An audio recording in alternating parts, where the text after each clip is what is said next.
Bismillahirrahmanirrahim. Nahmaduhu wa nusalli wa nusallimu ala rasulil karim.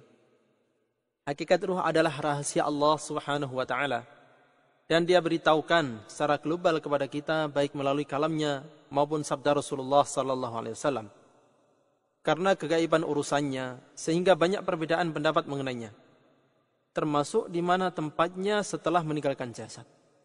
Di antara pendapat-pendapat tersebut adalah bahwa ruh mukminin di 'Illiyin dengan ruh orang-orang kafir di Sijjin. Sebagaimana dinukilkan Ibnu Qayyim al-Jauziyah dalam kitab Ar-Ruh. Qala Salman al-Farisi radhiyallahu an, arwahul mu'minina fi barzakh min al-ard tadhhabu haitsu sya'at wa arwahul kuffari fi Sijjin. Salman al-Farisi radhiyallahu anhu berkata, arwah mukminin berada di barzakh bumi, pergi kemanapun sekehendaknya, dan arwah orang-orang kafir di Sijjin. Demikian juga dinukilkan oleh Ibnu Qayyim al-Jauziyah dalam kitab yang sama, riwayat Tabrani an Dumrah bin Habib radhiyallahu anhu qala, su'ila an-nabiy sallallahu alaihi wasallam an arwahil mu'minin faqala fi tayrin khudrin tasrahu fil jannah haitsu sya'at. Qalu ya Rasulullah wa arwahul kuffar? Qala mahbusatun fi Sijjin. Imam Tabrani rahmatullah alaihi mengatakan dari Dumrah bin Habib radhiyallahu an, Nabi sallallahu alaihi wasallam ditanya tentang arwah orang-orang mukmin.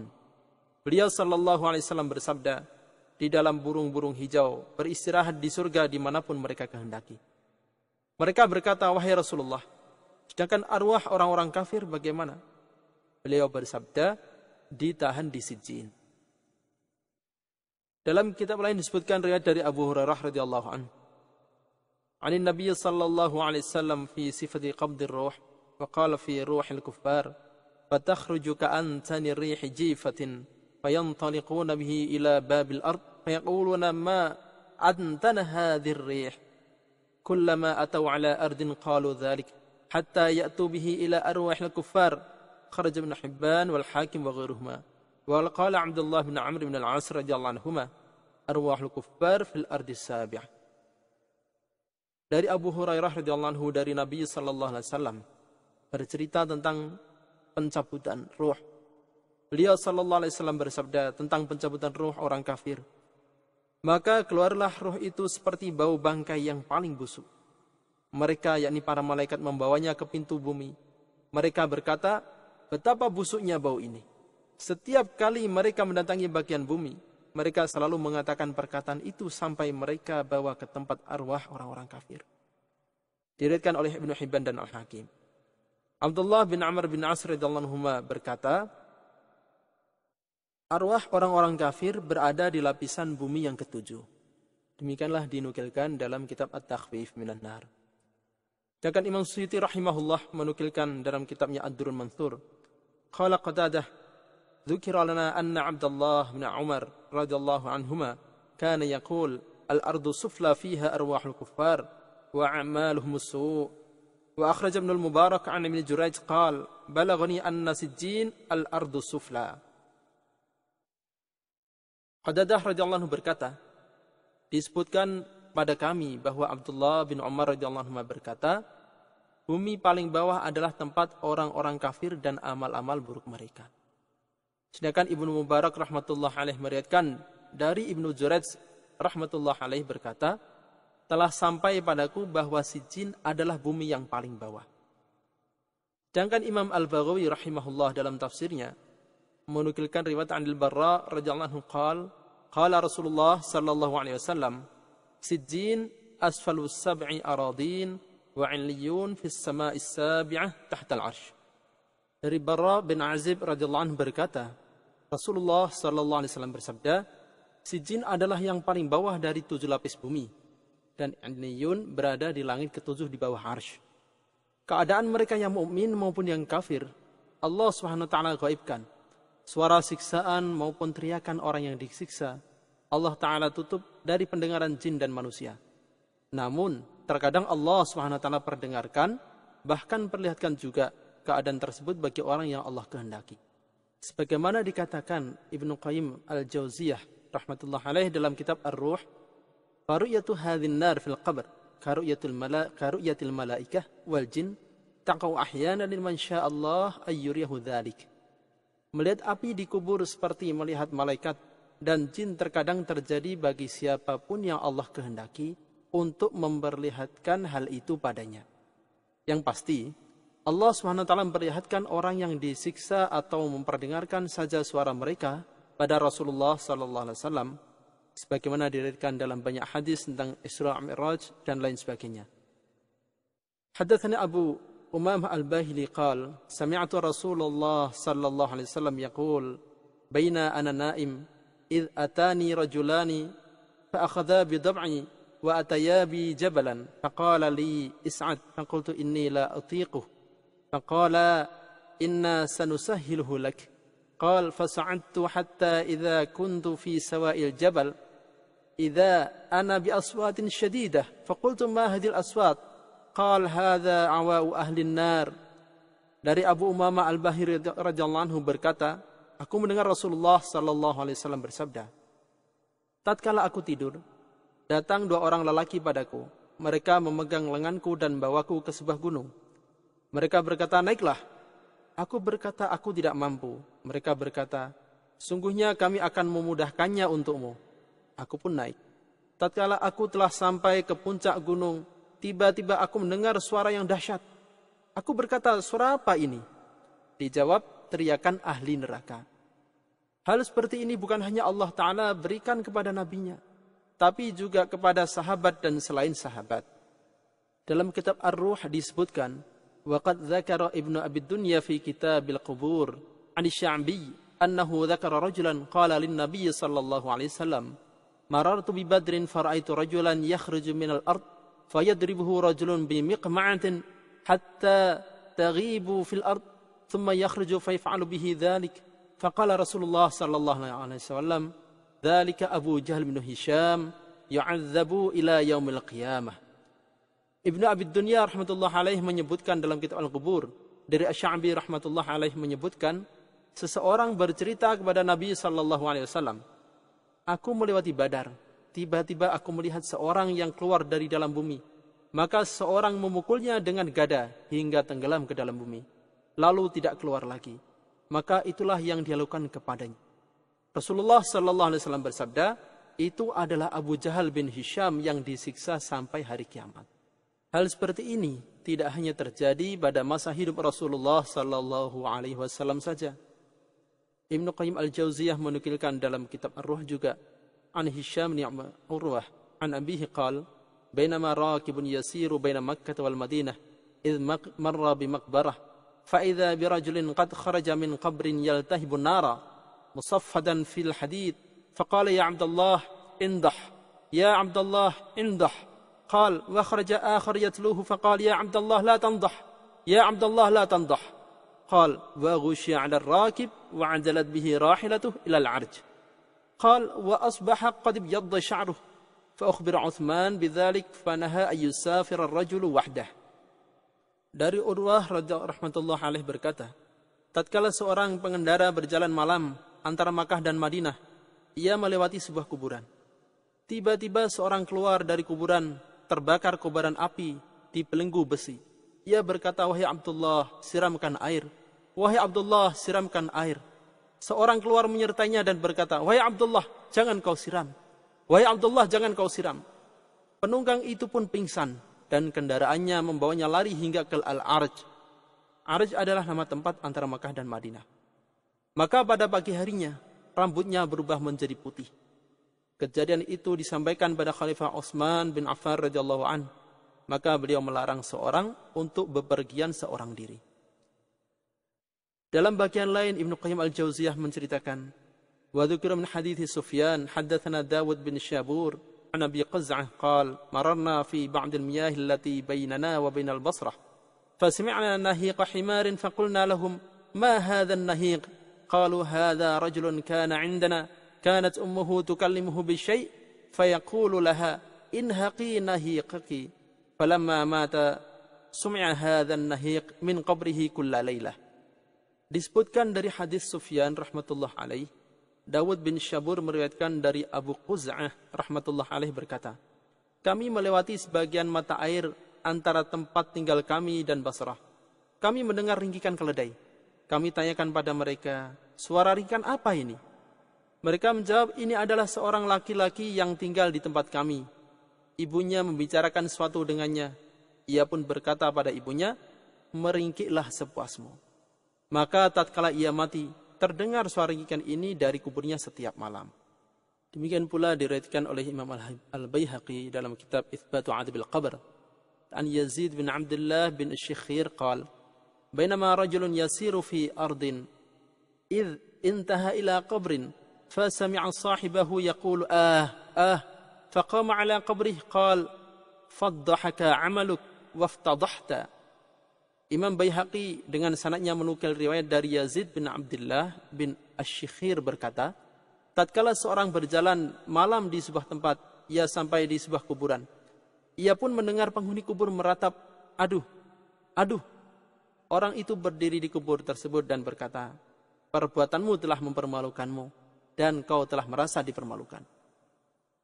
Maka menjadi hak mutlak Allah Subhanahu wa taala untuk memperdengarkan suara dari alam barzakh kepada siapapun yang Allah kehendaki, termasuk memperdengarkan suara teriakan arwah yang disiksa pada orang-orang yang sedang mengadakan pengaburan di Siberia ini. Semoga Allah Ta'ala berikan kemampuan pada kita untuk mengambil nasihat, mengambil i'tibar dari kejadian ini. Assalamualaikum saudara-saudara. Ini adalah artikel dalam bahasa Inggris di mana suara siksaan dari dalam bumi di-download. The last discovery was nevertheless the most shocking to our ears, so that the scientists are afraid to continue the project. We try to listen to the Earth's movement at certain interval with super-sensitive microphone, which were let down through the hole. What we heard turned those logically thinking scientists into a trembling ruins. It was a sometime a weeks, but high-pitched sound which we thought to be coming from our own equipment, explained Dr. Azakov. But after some adjustment, we comprehended that indeed the sound came from the earth interior. We could hardly believe our own ears. We heard a human voice screaming in pain. Even though one voice has discernible, we could hear 1,000, perhaps 1,000,000 in the background of suffering souls screaming. After this ghastly discovery, about half of the scientists quit because of fear. Hopefully that which is down there will stay there. What really unnerved the Soviets apart from a voice recording was that appearance that the same night a fountainhead of luminous gas shooting up from the drill site, and out of the midst of this incandescent cloud pillar a brilliant being with bat wings revealed itself with words in Russian, "I have conquered," emblazoned against the dark Siberian sky. The incident was absolutely unreal. The Soviet cried out in terror, say Mr. Numadal. Later the night, he saw ambulance crew circulating in the community. A driver he knew told him that they had been told to say that everybody with medicating known to erase short-term memory. The Soviets used this drug in the treatment of shock victims. As a communist, I don't believe in heaven or the Bible, but as a scientist, I now believe in hell, said Dr. Azakov. Needless to say, we were shocked to make such a discovery, but we know what we saw and we know what we heard, and we are absolutely convinced that what we drilled through the gates of hell. Dr. Azakov continued. The drill suddenly began to rotate widely, indicating that we had reached a large empty pocket or cavern. Temperature sensor saw a dramatic increase in heat to 2,000 degrees Fahrenheit. We lowered a microphone designed to detect the sound of plate movement down the shaft, but instead the plate movement we heard of human voice screaming in pain. At first, we thought the sound was coming from our equipment. But when we made adjustment, our worst suspicion was confirmed. The screams were not those of a single human. They were a scream of million humans.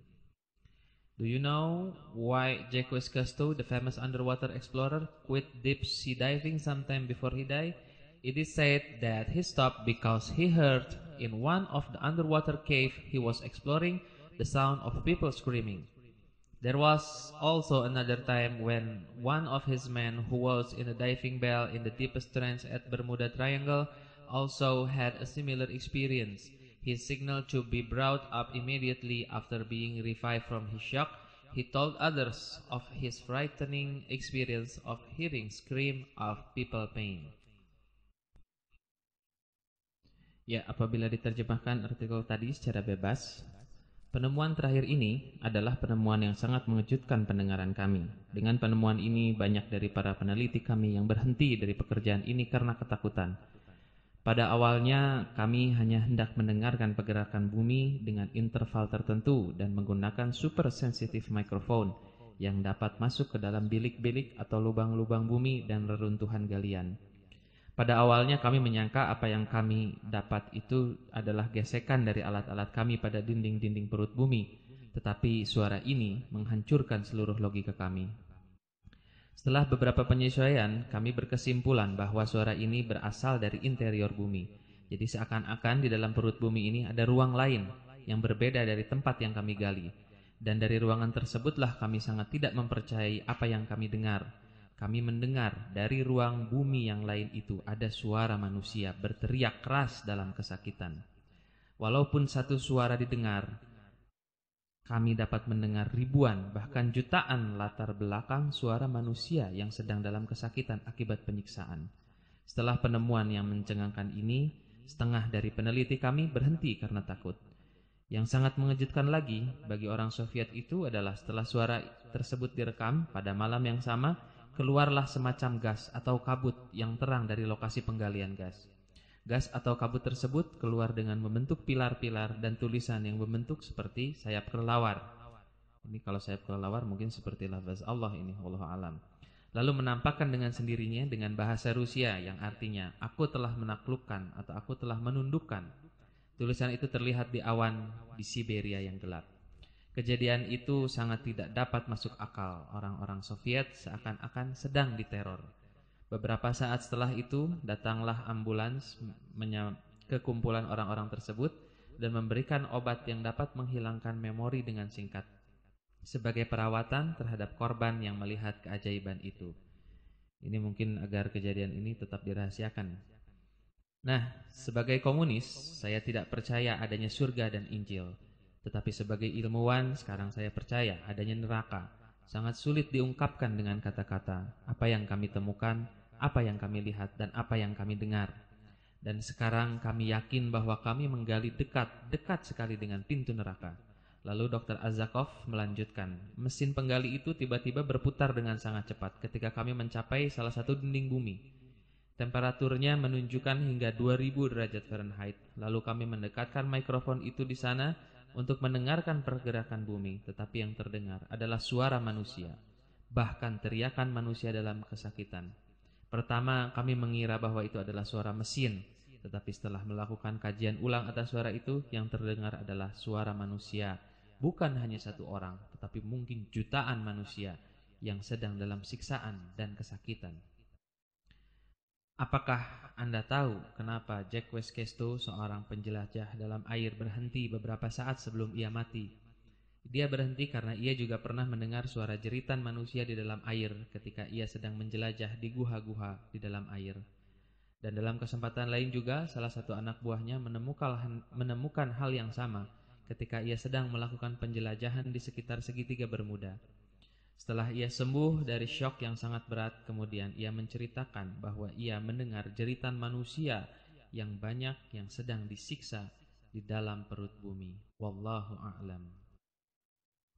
Ya, marilah sekarang kita mendengarkan suara yang ditemukan oleh Dr. Azakov itu. Suara ini tidak lama, hanya kurang lebih 38 detik. Tapi mari kita perhatikan baik-baik.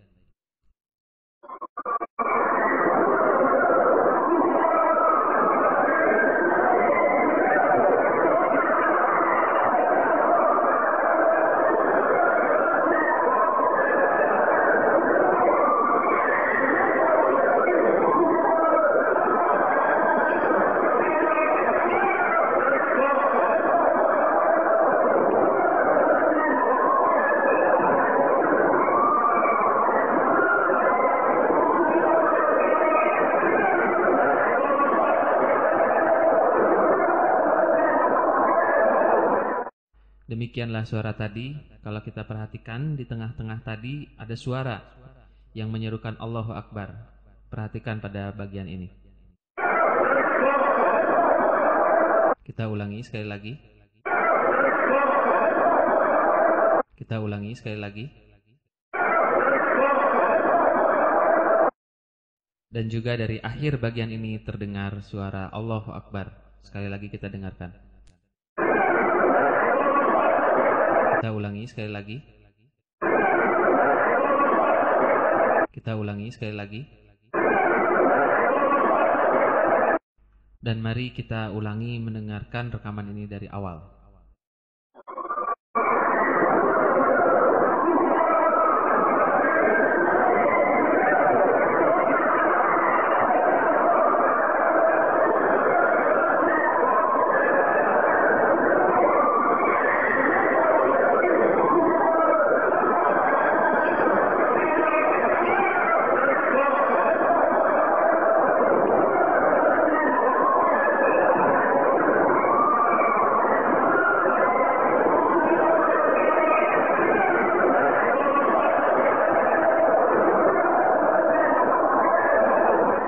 Ya, rekaman ini juga pernah disiarkan di BBC Radio di London dengan suara yang tidak begitu jelas dan lebih cepat speednya daripada yang tadi. Mari kita dengarkan bersama-sama.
Ya, suara tadi mungkin tidak terdengar begitu jelas karena sudah banyak noise yang menumpuk, mungkin turunan rekaman dari radio ke kaset, ke kaset, ke kaset. Dan sekarang ada salah satu sumber lagi juga yang pernah membahas tentang suara ini. Mari kita dengarkan bersama-sama. وإن كان الجميع آدميون بملامح الآدمية وصفات الآدمية إلا أن هناك فوارق.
فأرسلت شخصا إلى سيبيريا.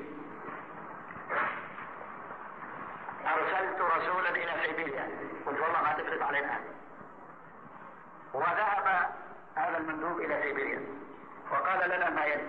قدم هذا التقرير: حفريات سيبيريا تمت في عام 1988 إلى عام 1989. هذه الحفريات تمت في هذا العام من 88 إلى 89 في منطقة اسمها مورمانسك. أعلن عن الخبر في الجرائد والتلفاز، ثم أسدل عليه الستار. طلب من الفريق عدم الإعلان، وقيل أنه قتل من نشر الإعلان. علماء الجيولوجيا في سيبيريا قابلهم مندوب هذا. علماء الجيولوجيا قالوا الخبر حديث صحيح والحادثة صحيحة، وحذروا من مواصلة البحث. قالوا انتبهوا أن تواصلوا بحثكم لأنه متعلق بالأبحاث النووية، لأن البحث متعلق بالأبحاث النووية، وسوف لن تترككم المخابرات الروسية. الذي قام بالتسجيل الآن يوجد في أوكرانيا، يعني عام 2004 المسجل هذا الذي سجل هذا وقام التسجيل موجود في أوكرانيا. أعيد نشر الخبر في الإنترنت، بدون الأصوات. Ya, dalam versi ini kita lihat suara lebih panjang karena memang kalau kita perhatikan suaranya di loop, itu hampir sama diulang 2 kali pemutaran. Sedangkan sumber aslinya hanya setengah menit begitu. Dan tadi narasumber mengatakan bahwa suara ini bisa dicek di internet di site Bidunil Aswad, dan kita mendapatkannya dari site yang lain dengan versi bahasa Inggris yang langsung dinyatakan oleh penemunya Dr. Azakov. Mudah-mudahan bermanfaat apa yang ditemukan ini. Wallahu a'lam, hanya Allah yang maha mengetahui segala sesuatu. Assalamualaikum warahmatullahi wabarakatuh.